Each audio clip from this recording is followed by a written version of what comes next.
Hello, my name is Mike Pfaff, and this is my YouTube channel, Living in the Illusion.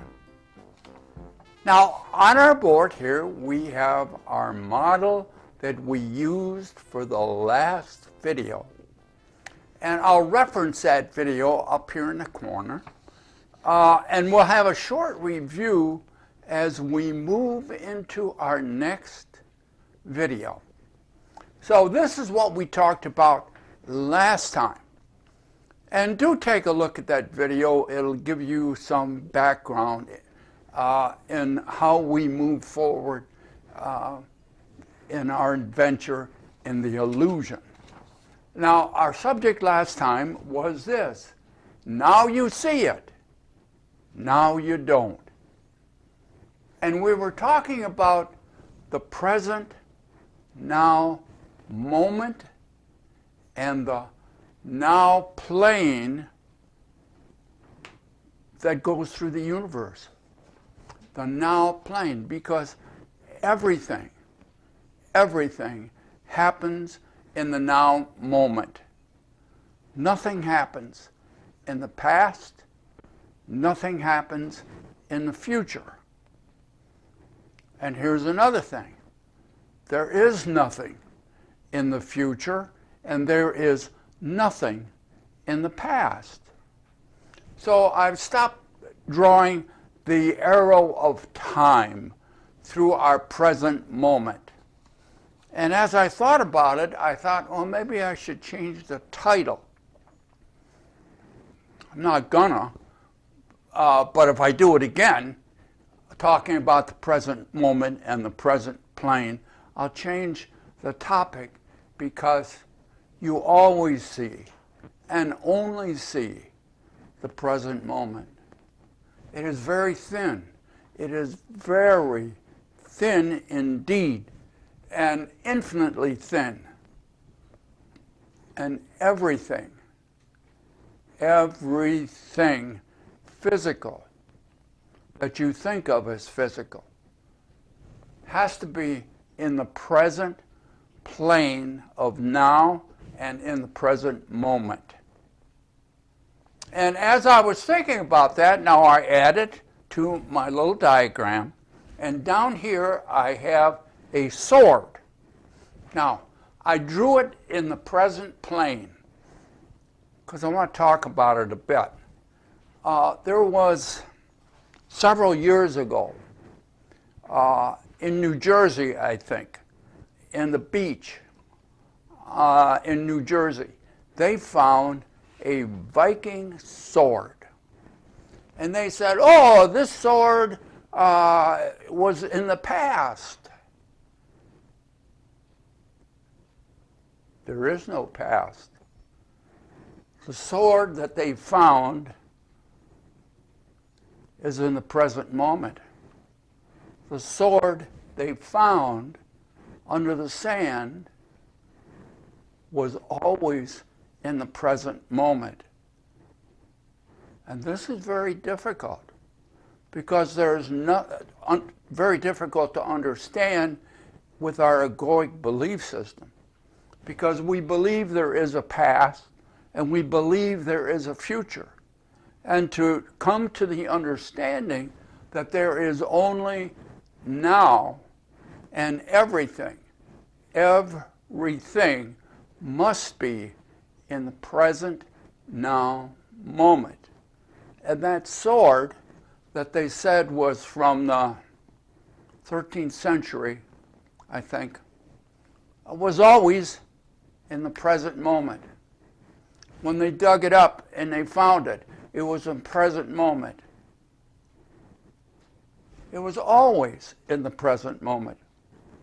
But in our belief system, we said, oh no, it was in the past, and then it was uncovered in the present moment, but you don't realize that it was always there in the present moment. Just because you can't see it with your senses doesn't mean that it was in the past.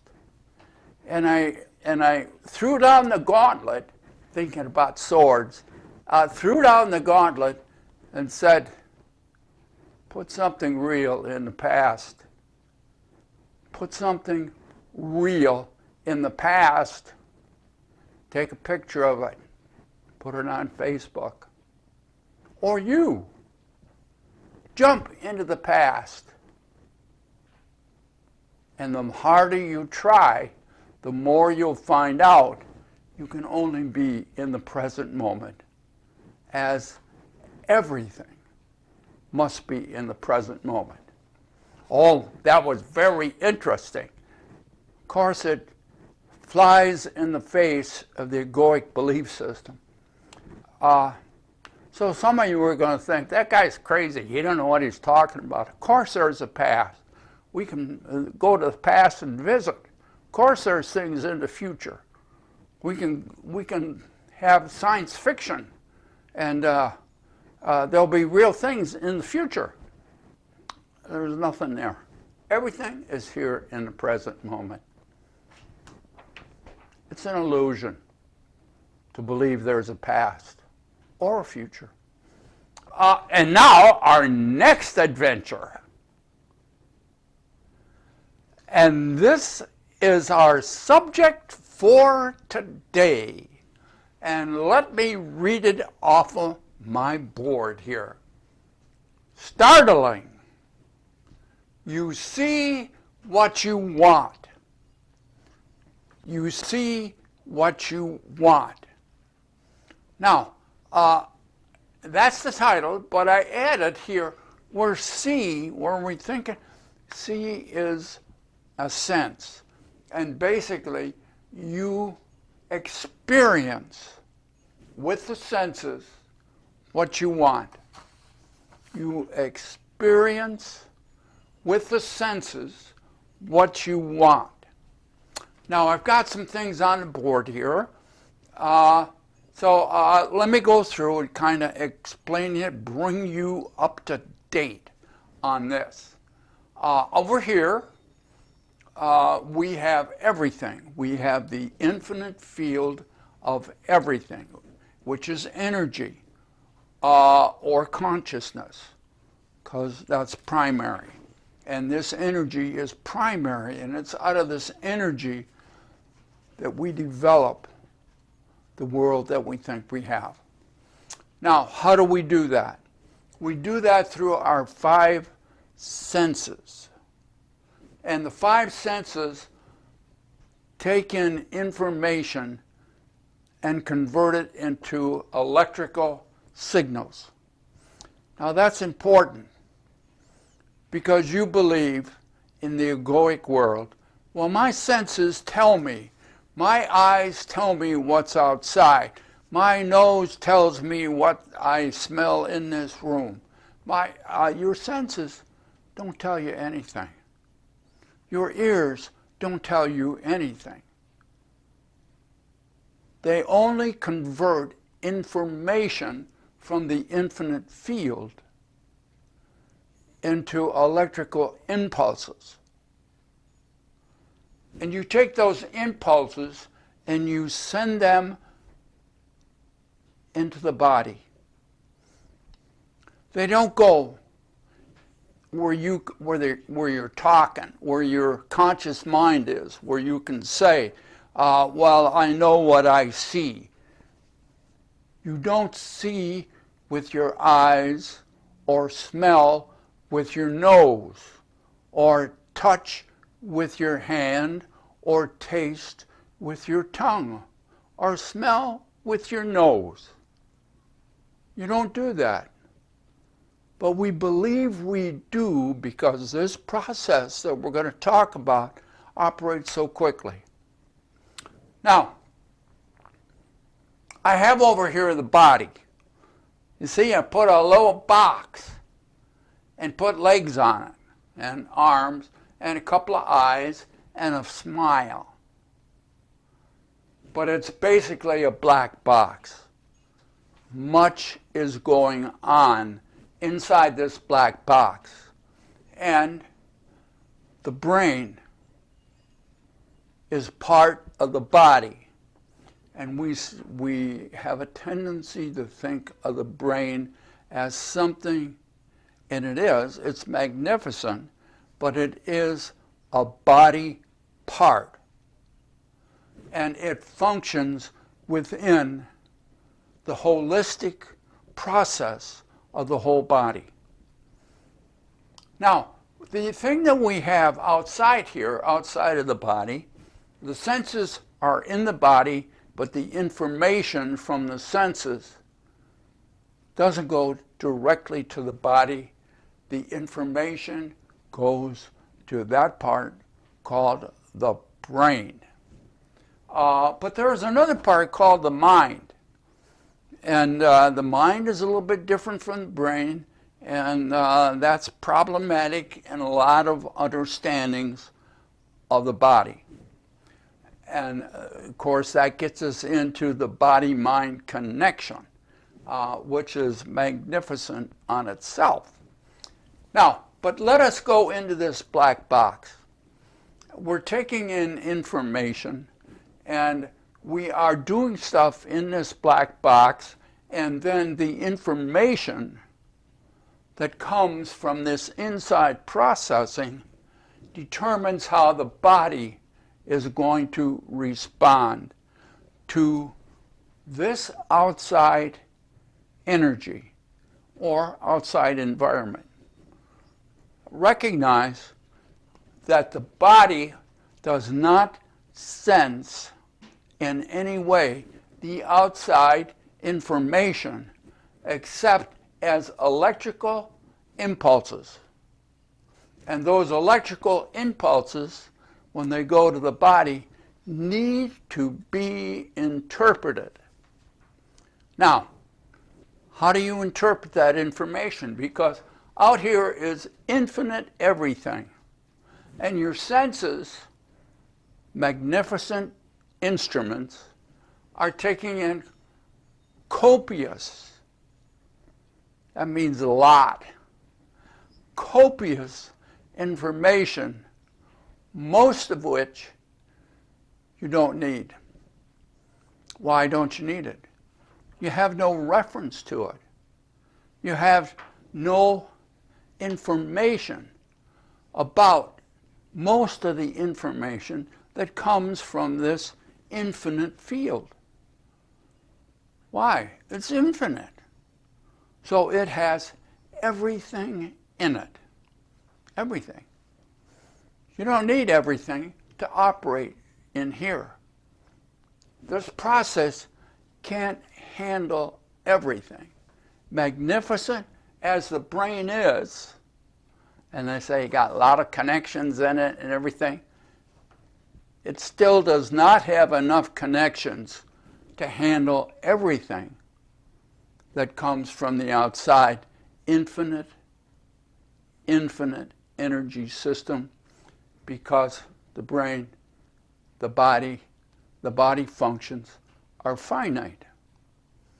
Infinite, finite.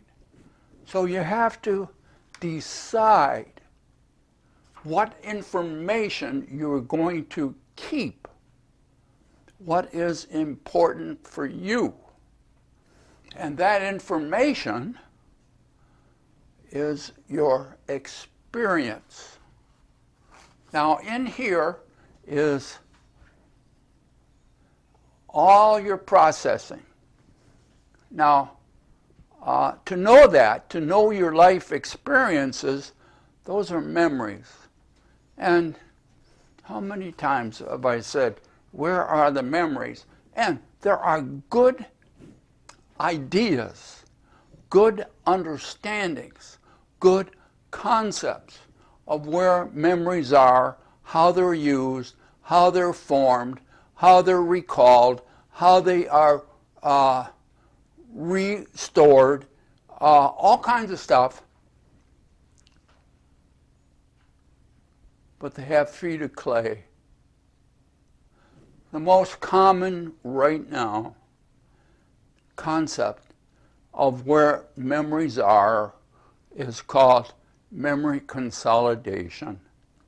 And in that process, the memory is split up It comes in 5 tracks into here, and then that system of consolidation spreads this out, breaks it up, and sends information that is visual to the visual cortex, to the sound, to the up here someplace, I can't remember what it is, that cortex, and all of them get split up.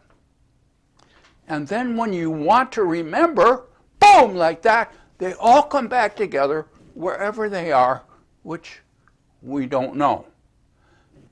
But they all come back together, and then you render one memory complete, a full rendering.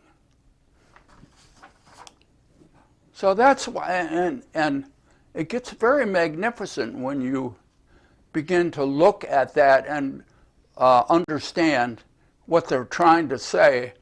It becomes a little problematic for me. So I just call it a black box. The information goes into the black box, it processes it, and then there's a reaction in the body.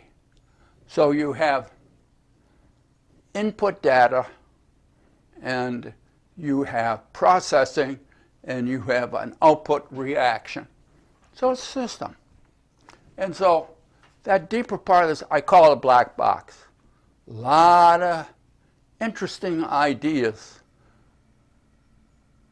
but they are concepts and understandings, and more work needs to be done.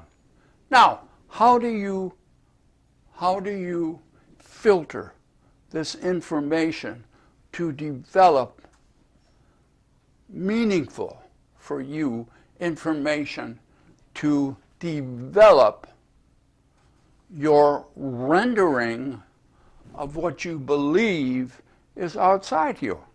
Because you don't see this. You do not experience the outside infinite energy system.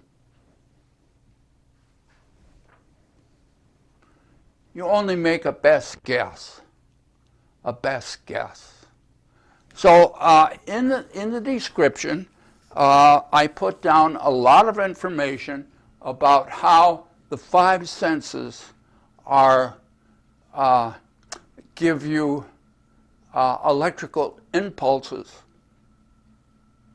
of what you send to the body or the mind. I tend to think that the mind receives the information. I do that because the mind, the subconscious mind, which we don't know where that is, the subconscious mind holds all your life experiences as memories.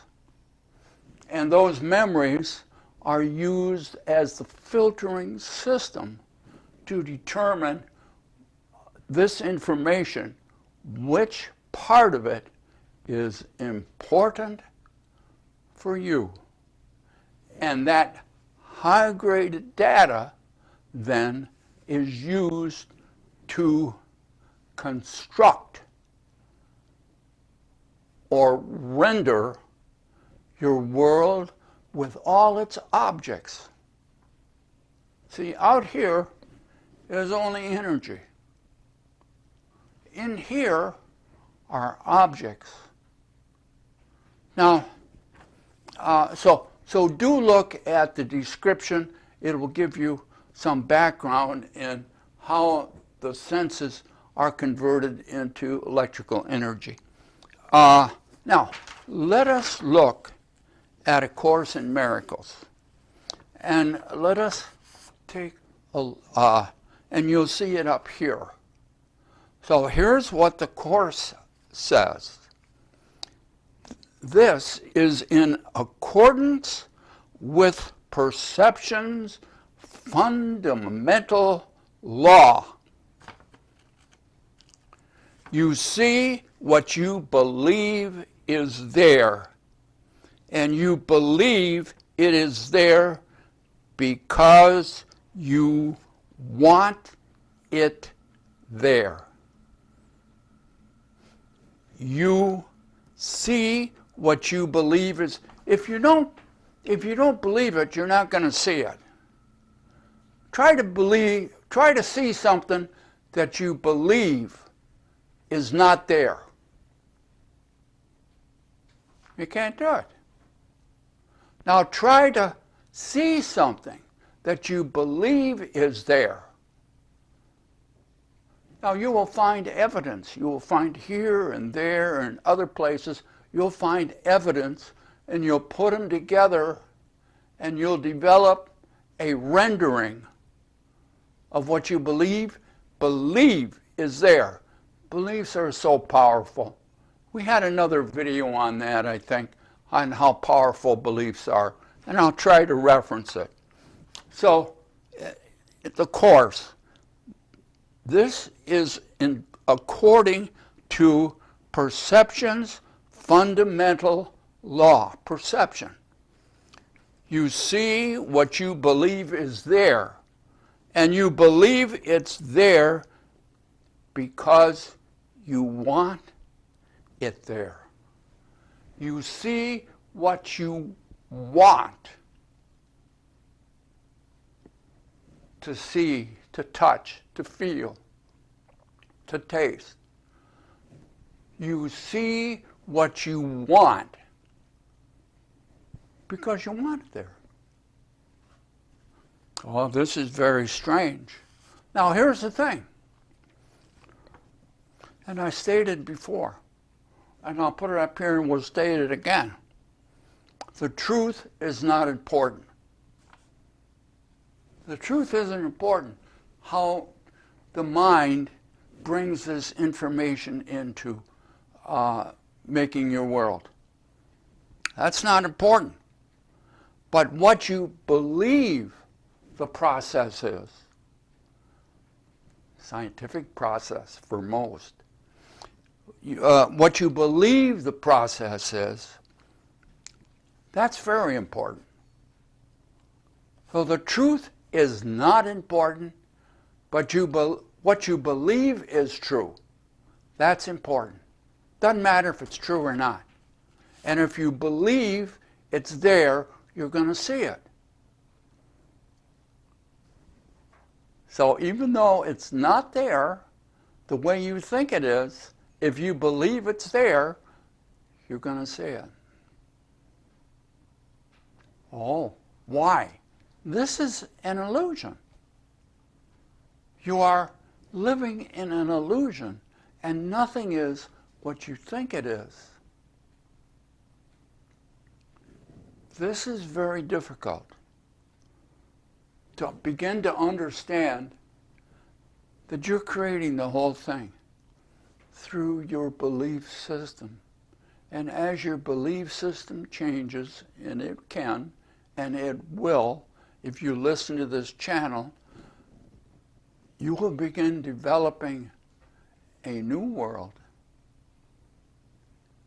And won't that be interesting? Oh, there's much to talk about here in the illusion. And if you have any questions, do put them below, and I'll try to give you some kind of an explanation. In the meantime, be good to yourself, and we will see you next time, right here in the illusion. Bye now.